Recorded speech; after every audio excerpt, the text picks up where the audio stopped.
Nós estamos continuando a série Profetas e Reis, e hoje nós vamos falar de uma experiência muito maravilhosa de Josué e o anjo. Está no capítulo 47 do livro Patriarcas e Profetas. Na Bíblia, está no capítulo 5.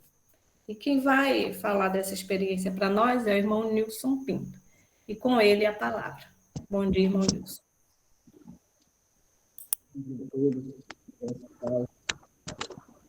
Bom dia, graças a Pai.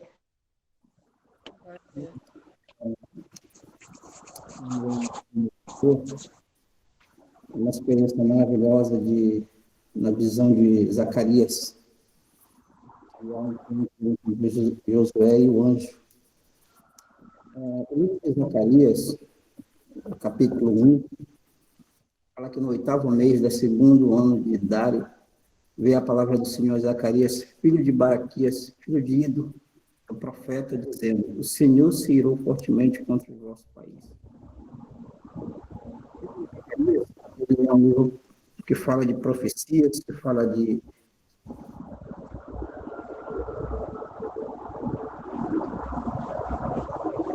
Eu peço que os irmãos desliguem os seus microfones, por favor. Que você consegue, como se estivesse ali naquele local, vivenciando aquela situação. E esse livro de Zacarias, ele mostra muita coisa, em termos proféticos, em termos de história, que dá assim, um grande estudo. E hoje nós vamos focar somente no encontro do anjo com Josué. Então, Zacarias, ele teve essa visão. No versículo 3 diz: portanto, diz assim o Senhor dos Exércitos: tornai-vos para mim, diz o Senhor dos Exércitos, e tornarei para vós, diz o Senhor dos Exércitos. Então, o versículo 3 do capítulo de Zacarias, o Senhor diz assim: tornai-vos para mim. Por que isso? Por que esta palavra? Eles estavam dispersos, estavam longe do Senhor. Eles tinham sido, na verdade, levados cativos por dois reinos, né, os assírios e os babilônicos. Eles totalmente levaram, né, dominaram Samaria, dominaram Judá, dominaram Jerusalém, as tribos do norte, as tribos do sul, e levaram todo mundo cativo. A primeira coisa, no versículo 4, ele diz assim: olha, não sejais como os vossos pais, os quais os primeiros profetas clamavam, dizendo: assim diz o Senhor dos Exércitos, desviai-vos agora dos vossos maus caminhos e das vossas más obras. Mas eles não ouviram nem escutaram, diz o Senhor. Então, o que levou esse reino, né, que levou Israel, que levou o povo de Deus cativo para a Babilônia, para a Síria? Foi justamente a falta de convivência diária com Deus, com maior integração. E é importante dizer que mesmo longe do Senhor, mesmo cativos, o Senhor sempre se faz presente. Sempre o Senhor, ele mandava as mensagens aos seus profetas, mensagens de advertência, mensagens de conforto, e isso dava a entender que jamais eles foram abandonados, em hipótese nenhuma. Deus sempre está ali acompanhando a vida diária, acompanhando o processo, né, o crescimento ou declínio espiritual. O crescimento, ele dá o conforto, como diz o versículo 4, e dá advertência: olha, não fazem como seus pais, não fazem como outras pessoas, mas voltem para mim. O versículo 6, ele fala sobre a questão dos estatutos, de quais ele ordena aos servos, de qual ordena aos profetas, né, a qual ele falou aos pais, ou seja, ele mostra que nós precisamos, que aquele povo ele precisava ser restaurado espiritualmente na obediência da lei de Deus. Indo mais um pouquinho para o capítulo 2, do mesmo livro de Zacarias, diz assim para nós. Eu vou ler o versículo 17 do 1. clama outra vez, dizendo: assim diz o Senhor dos Exércitos, as minhas cidades, através da prosperidade, ainda se espalharão. E o Senhor ainda consolará Sião e ainda escolherá Jerusalém. Então, eu levantei meus olhos e eis que vi 4 chifres. Aí ele tem uma visão dos 4 chifres. E disse o anjo que falava comigo: o que são estes chifres? Disse ao anjo: o que são esses chifres? Ele respondeu: esses são os chifres que dispersaram Judá, Israel e Jerusalém. Então, e o Senhor me mostrou 4 carpinteiros. Então eu disse: o que vêm estes a fazer? E ele falou, dizendo: esses são os chifres que dispensaram Judá, de modo que nenhum homem ergueu a sua cabeça. Estes, pois, vieram para amedrontá-los, para derrubar os chifres dos gentios, que levantaram seus chifres sobre a terra de Judá para dispensar. E eu levantei meus olhos novamente e vi, eis um homem com um cordel de medir em sua mão. Então disse: para onde vais? E ele me disse: medi Jerusalém para ver qual é a sua largura, qual é o seu comprimento. Eis que saiu o anjo que falava comigo, e outro anjo lhe saiu ao encontro. E disse: corre, fala a este jovem, dizendo: Jerusalém será habitada como as aldeias sem muros, por causa da multidão de homens e gados que nela haverá. Então, essa visão mostrou ao profeta Zacarias de que o povo de Deus ele seria novamente recolhido e a multidão das pessoas que iam morar ali dentro. Por isso que ele manda, por isso que ele tem essa visão, né, que o anjo ele vai ali fazer a medição, né, medir Jerusalém. O versículo 5 do capítulo 2 de Zacarias diz: pois eu, diz o Senhor, serei para ela um muro de fogo em redor, e serei a glória no meio dela. Então, Deus, ele fala para Zacarias que o povo foi levado cativo por falta de obediência, por distanciamento da sua presença, e fala também que sempre ele está a mandar conforto, sempre ele está a mandar informações para que possamos melhorar, e dá uma certeza aqui nesse versículo de que o povo Jerusalém seria de volta, sairia do cativeiro, iria morar na sua presença e seria habitada sem muros, ou seja, não teria nenhum tipo de barreira para a convivência com o Senhor. No versículo 3, acontece que Zacarias, ele no versículo 1 diz assim: ele me mostrou Josué, o sumo sacerdote, posicionado diante do anjo do Senhor, e Satanás de pé à sua direita para se opor. Aqui, Zacarias vê o encontro do anjo com Josué.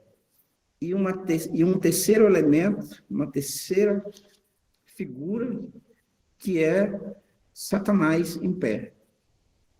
O versículo 2, e o Senhor disse a Satanás: o Senhor te repreenda, ó Satanás. O Senhor que acolheu Jerusalém te repreenda. Não é este um tição tirado do fogo? Aqui responde qual era a intenção, qual era a missão, qual era o objetivo de Satanás de estar ali também na presença de Deus. Eu vou ler de novo o versículo 1. E ele me mostrou Josué, o sumo sacerdote, posicionado diante do Senhor, e Satanás de pé à sua direita para se opor. O que Josué estava fazendo diante de Deus? O que Satanás estava fazendo diante de Deus? E o que o anjo do Senhor estava fazendo diante de Deus? Ali nós estamos no tribunal, né? O que essas figuras representam? O que é que eles estavam fazendo ali? Primeiro, Josué, ele estava em pé diante do anjo do Senhor para que pudesse fazer petições pelo povo, por ele. Nós vamos ler a sequência dos versículos, e diz assim o versículo 3, ora, Josué, vestido de roupas sujas, estava de pé diante do anjo. Então ele respondeu e falou aos que estavam diante dele, dizendo: tirai estas roupas sujas dele. E a ele lhe disse: Eis que fiz a iniquidade passar de ti, e te vestirei com outra vestimenta. E eu disse: Coloquem uma mitra limpa sobre a sua cabeça. Então colocaram uma mitra limpa sobre a sua cabeça, e vestiram com trajes, e o anjo do Senhor estava perto. E o anjo do Senhor protestou, a Josué, dizendo: Assim diz o Senhor dos Exércitos: se andares nos meus caminhos, se observares a minha ordenança, então tu também julgarás a minha casa, e também guardarás os meus átrios, e te darei lugar para andar entre esses que ficaram aqui. Ouve, pois, ó Josué, sumo sacerdote, tu e os teus companheiros que se assentam diante de ti, porque são homens admiráveis, e eis que te farei vir o meu servo, o renovo. Amém? Então, no versículo 1 até o versículo 8, relata esse encontro, relata que Josué estava com as vestimentas totalmente sujas, e relata que ali Satanás estava presente para opor em alguma situação que viria a acontecer, que está colocado nos versículos adiante, que Deus manda tirar aquelas vestes sujas, coloca uma veste nova, coloca uma mitra na cabeça de Josué e dá uma instrução a Josué: olha, anda no meu caminho e observa as minhas ordenanças. Você será juiz, julgará o meu povo, e como sumo sacerdote, também o meu renovo habitará no meio de vocês. Queridos irmãos, as vestes sujas, elas representam todos os nossos pecados. Tudo aquilo que cometemos diante de Deus. As vestes limpas, elas representam o perdão de Deus com relação àquele pecado. A oposição de Satanás diante do anjo do Senhor contra esse perdão é porque ele não concorda quando alguém peca, ele quer que seja já exterminado diante da presença de Deus. Ele quer que ele seja, essa pessoa que peca, seja culpado eternamente. Desatores profetas e reis, diz que o tentador se opõe ao lado e os acusa como fez para resistir a Josué. Ele aponta para os seus vestidos sujos, seu caráter defeituoso, apresenta as suas fraquezas e leviandade, seus pecados de ingratidão, suas dessemelhanças com Cristo, que tem desonrado ao seu Redentor. Ele procura aterrissá-lo com o pensamento de que seu caso é sem esperança, que a mancha de suas profanações nunca poderão ser lavada. Ele espera assim destruir a fé, a fim de que se renda às suas tentações, deixando sua obediência a Deus. O que quer dizer isso? Quer dizer o seguinte, que quando erramos, que quando pecamos, e não vamos imediatamente com arrependimento, com verdade, com lealdade, com tristeza, singeleza de coração, quando nós não fazemos isso, nós estamos atendendo a uma voz maligna para que possamos ficar separados de Deus. E é importante que quando nós cometemos isso, nós temos que fazer como Josué.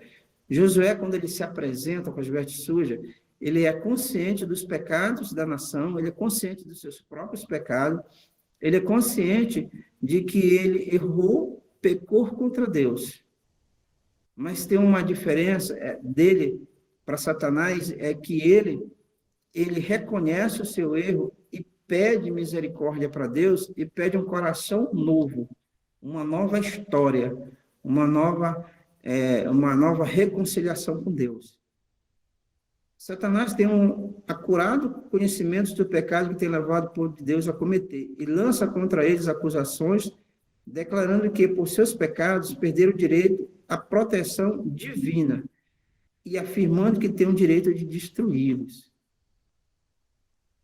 Pronuncia com tão digno quanto ele mesmo de exclusão do favor de Deus. Aí ele diz o seguinte: são estes, diz ele, o povo que deve tomar o meu lugar no céu, o lugar dos anjos que se uniram a mim? Eles professam obedecer à lei de Deus, mas têm guardado os seus preceitos? Não têm sido eles amantes do eu mais que amantes de Deus? Não têm colocado seus próprios interesses acima do seu serviço? Não têm amado as coisas do mundo? Contemplai os pecados que têm marcado as suas vidas. Vede seu egoísmo, sua malícia, o ódio um para com os outros.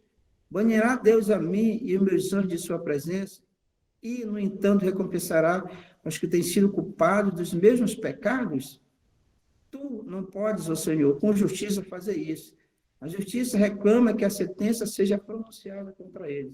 Então, quando mostra no versículo 1 que Josué estava diante do anjo do Senhor e Satanás de pé à sua direita para lhe opor, ele coloca tudo isso, ele fala da nossa ingratidão para com Deus, ele fala do nosso egoísmo, ele fala sobre as nossas malícias, ele fala sobre os nossos interesses pessoais, ele fala sobre a nossa desplicência na comunhão com Deus, ele fala sobre o nosso desinteresse com a igreja, ele fala sobre a nossa falta de obediência à lei de Deus, e aí ele faz uma petição dizendo para que Deus devolva a eles, que é dele, essas pessoas são dele, nós somos dele, e que não é correto Deus perdoar. E ainda mais, ele vai mais profundamente e diz a si mesmo, olha, eles não podem viver, é eles que vão viver no meu lugar e dos meus anjos. Há uma diferença entre Josué e o inimigo. Qual é a diferença? A diferença é que o inimigo, ele não buscou e teve oportunidade o perdão de Deus, ele não buscou a reconciliação, ele não buscou o arrependimento. Já Josué, cometendo todas essas questões, Josué representa nós, nesse caso, cometendo toda essa desobediência, cometendo todas as coisas errôneas contra a lei de Deus, contra a pessoa, né, contra o ser divino que é Deus, há uma diferença. Qual é a diferença? É que Josué, ele se coloca diante de Deus para pedir perdão, para pedir misericórdia, para pedir um novo renascimento, para pedir uma reconciliação com Deus. E ele não faz petição ou contrapartida desse pedido de reconciliação. Não, ele simplesmente pede isso e deixa que Deus julgue o seu caso de perdão ou não. Agora, é importante que a visão de Zacarias mostra que Deus, ele deixa cativo, por quê? Quando é que nós somos cativos? Deus, ele não leva nós direto na mão do inimigo, não é isso. Ele não joga nós para o cativeiro. A grande questão que nós vamos ao cativeiro é quando nós deixamos de ter a comunhão com Deus. Quando você deixa de ter a comunhão com Deus, você deixa de ter a presença de Deus a instruir, a fortalecer, a crescer espiritualmente, para que na hora da provação, na hora da dificuldade, a gente coloque a nossa confiança, como Josué aqui coloca, no sangue expiador de Jesus, na presença de Deus, no julgamento de Deus. E não nos preocupamos na tomada de decisão de Deus, mas temos a certeza que a tomada de decisão dele é para que nós estamos na sua santa presença. Então, quando nós somos levados cativo, é porque nós deixamos de ter essa comunhão presencial com ele.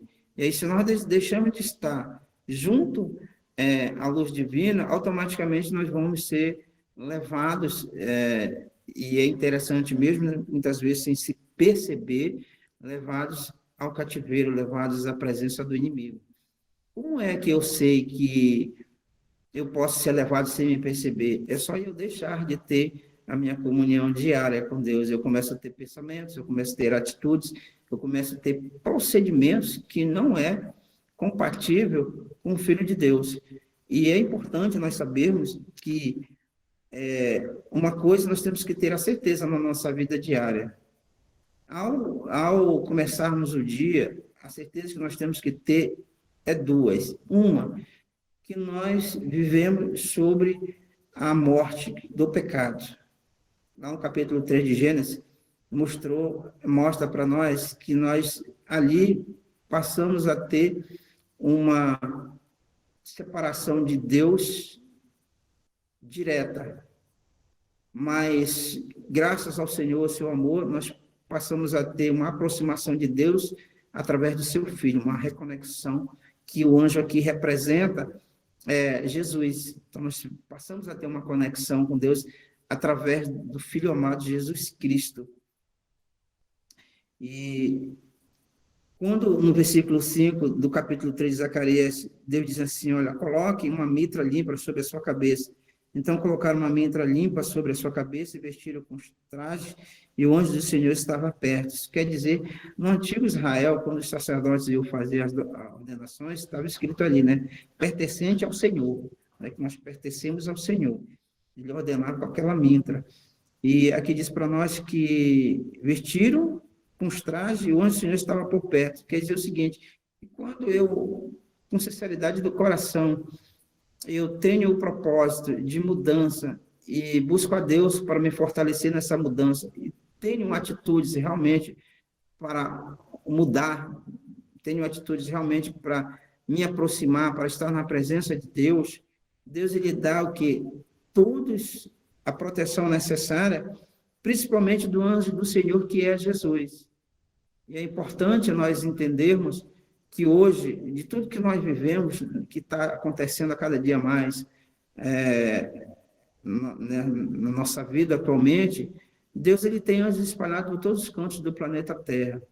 E eles estão com uma única função, eles estão ali marcando cada um que está buscando a obediência, cada um que tem amor pela sua presença, cada um que sente felicidade em estar sendo direcionado por Deus.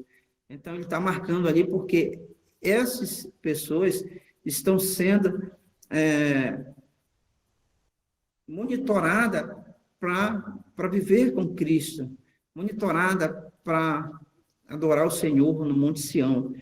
E o versículo 7, quando ele diz assim, ele perdoa o pecado, né, de Josué, ou seja, perdoa o pecado da sua nação, ele vê sinceridade nesse pedido e arrependimento, tanto é que você, quando lê, vê Josué em silêncio, sendo acusado por Satanás e sendo defendido por Jesus. E no final desse julgamento, que o Senhor diz assim, olha, teus pecados eles são perdoados. E troca as suas vestimentas, ou seja, é um novo caminhar, é uma nova vida, é uma nova experiência com Deus. E aí ele diz algo muito importante para nós hoje. Ele diz, se andares nos meus caminhos, se observares a minha ordenança, então tu também julgarás a minha casa, e também guardarás os meus átrios, e te darei um lugar para andar entre esses que ficam aqui. Então, o que é que nós precisamos para ter uma nova história com Jesus? É andar nos seus caminhos, é respeitar os seus mandamentos, é andar nas suas ordenanças. Finalizando, o versículo 10 diz assim, naquele dia, diz o Senhor dos Exércitos, cada homem convidará o seu vizinho para debaixo da videira e para debaixo da figueira.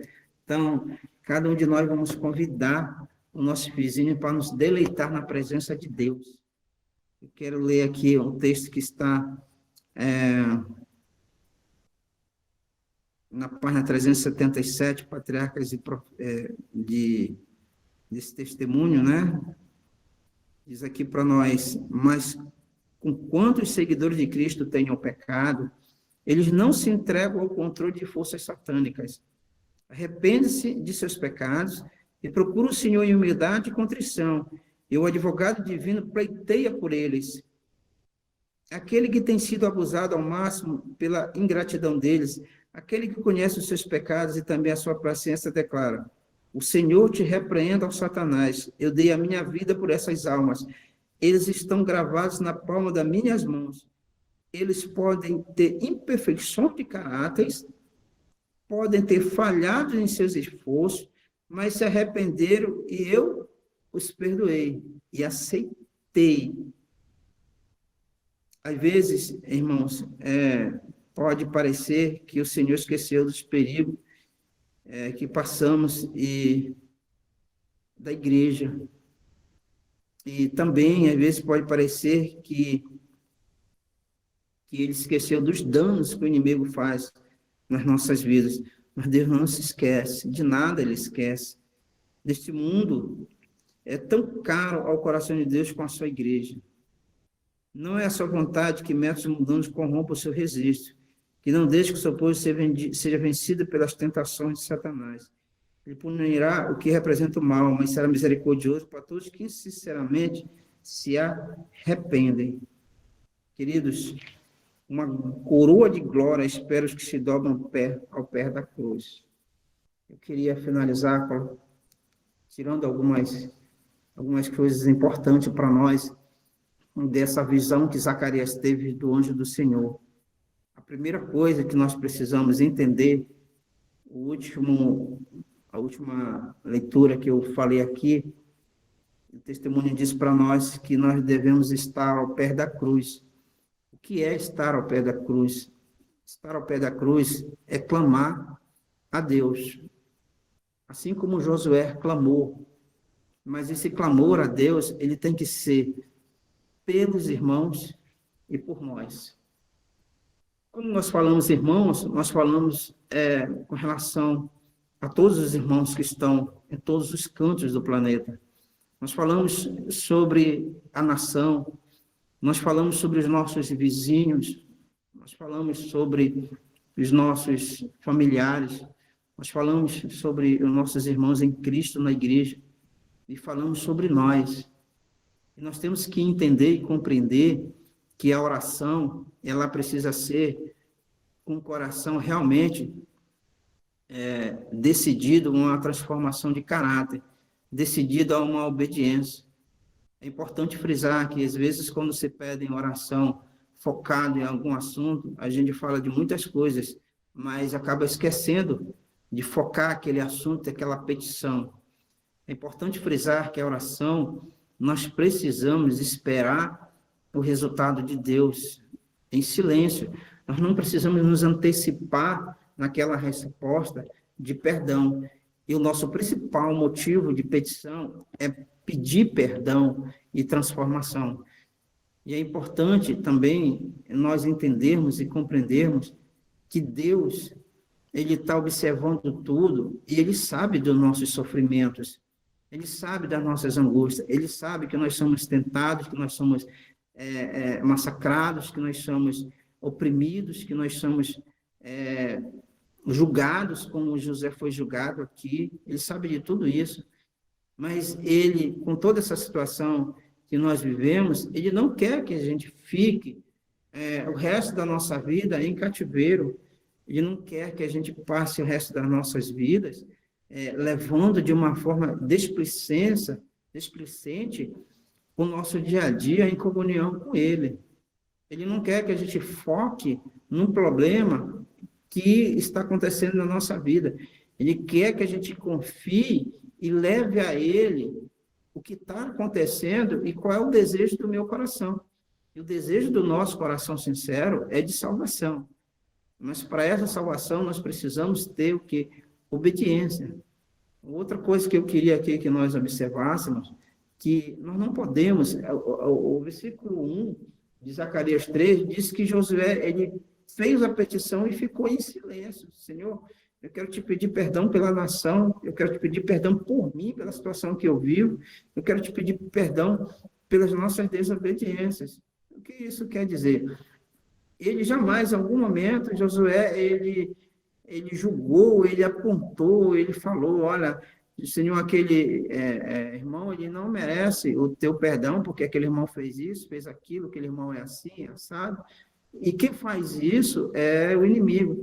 Então, nós precisamos entender para que a nossa oração, e ela é motivo de cura, ela precisa atingir primeiro o nosso coração em não julgar, o nosso coração em não apontar, e o nosso coração em querer também o perdão, não somente para nós, mas principalmente para todos que envolvem as nossas vidas.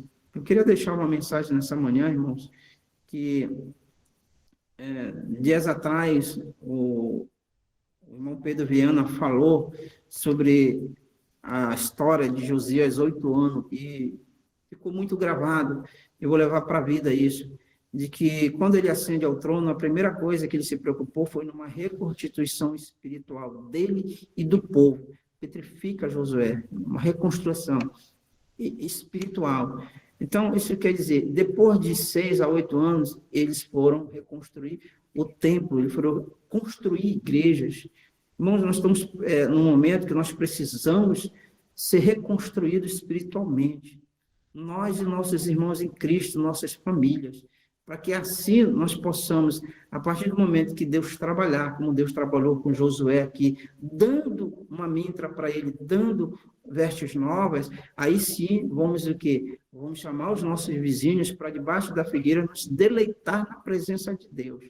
Às vezes nós ficamos tristes porque se vai em busca de construir igrejas, mas o povo está arrasado, o povo está dividido, o povo está brigando um com o outro, aí constrói igreja, não consegue construir porque falta recursos para construir. Esses recursos estão no bolso dos irmãos. Por que esses recursos estão ali? Porque estão brigando, cada um está querendo ser maior do que o outro, e isso prejudica o caminhamento da obra. Então, nós precisamos compreender. Esses dias também me deixou uma coisa triste. Nós fomos para uma reunião, e aí as pessoas querendo tirar minutos com Deus, né? Aquele momento ali, no dia de sábado, antes de começar o culto. Irmãos, pelo amor de Jesus Cristo, não deixem tirar, ou se não faz na tua igreja, começa a fazer. Porque quando você vai para minutos com Deus, você vai adorar o Senhor, e a adoração chama a presença de Deus, o seu hino celestial, o cântico. E nós vamos ali também, as pessoas vão ali para orar, para que naquele dia o Senhor se faça presente, e as pessoas que vão dar a palavra, que vão ministrar, né, que vão partir o pão espiritual, as pessoas que vão fazer a escola sabatina, sejam imbuídos do Santo Espírito de Deus, e que quem está dentro do templo tenha a noção da reverência do que é a presença de Deus. E a gente vê as pessoas não dando importância para isso, não dando importância para a oração, a igreja não dando importância para a oração. Eles viviam um momento aqui, irmãos, tribulados, em cativeiro. Ser escravo não é fácil, irmãos. Ser escravo é perder a vida, ser escravo é viver uma parte da vida morta. Você pode ver quem é escravo do álcool, quem é escravo da cocaína, quem é escravo do seu eu, quem é escravo de qualquer situação, é viver morto em vida. Então, nós precisamos compreender, e o final, o ponto principal da visão de Zacarias está aqui, olha, versículo 33, capítulo 3, versículo 1, esse é o ponto principal. Diz aqui, e ele mostrou Josué, o sumo sacerdote, posicionando diante do Senhor. Quem vai diante do Senhor? Vai em oração. Vai buscar Deus em oração. A igreja precisa buscar Deus em oração, irmãos. E às vezes nós falamos tanta coisa ali na lição do dia, falando experiências nossas, que não vai contribuir em nada, que não tem nada a ver com a lição do dia. Hoje nós estamos interrompendo o pregador quando ele está falando da palavra de Deus. Tanta coisa. Aí quando a gente diz, vamos momento com Deus, ninguém nem aparece quase, e tem igreja que nem faz, mas está aqui, ó, para confirmar isso. E ele me mostrou Josué, o sumo sacerdote, posicionado diante do Senhor. Posicionado para quê? Foi pedir alguma coisa. E o que ele foi pedir ali? Ele foi pedir misericórdia, perdão. Do quê? Das suas transgressões. Nós precisamos fazer isso. E automaticamente ali, quando ele pede isso, temos as pessoas nos acusando. A coisa mais difícil é você cometer uma transgressão dentro de casa ou dentro da igreja, que você fica manchado. Não deveria ficar manchado. Fica manchado. Josué ficou manchado, mas só que quando nós cometemos uma transgressão dentro da igreja ou dentro da família ou em algum outro local, as pessoas querem manchar a gente para a vida inteira. Não tem mais condição. Isso aqui não tem mais condição.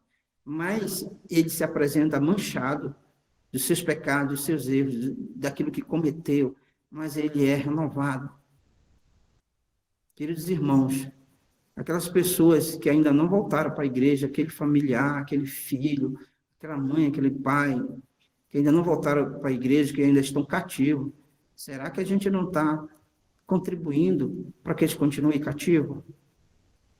Será que a gente está perdoando? Será que a gente está ajudando? Porque Josué aqui, ele se apresenta sozinho diante do anjo do Senhor, mas representando seus irmãos em Cristo, para que Jesus perdoe não somente ele, Jesus perdoe todos. Que a graça de Deus, o amor de Jesus, a presença do seu Espírito Santo esteja nesta manhã com cada um de nós, que possamos ter esse papel de Josué, reconhecer os nossos pecados, que reconhecer os nossos erros, correr imediatamente para diante do Senhor, na sua presença e oração, buscando a melhoria e levando todos junto conosco, e ter um papel muito importante como anjo, como Jesus, na perdão, na misericórdia e no amor para com o nosso próximo. Esse é o meu desejo, a minha oração nesta manhã. Amém. Amém. Amém. Amém. Amém.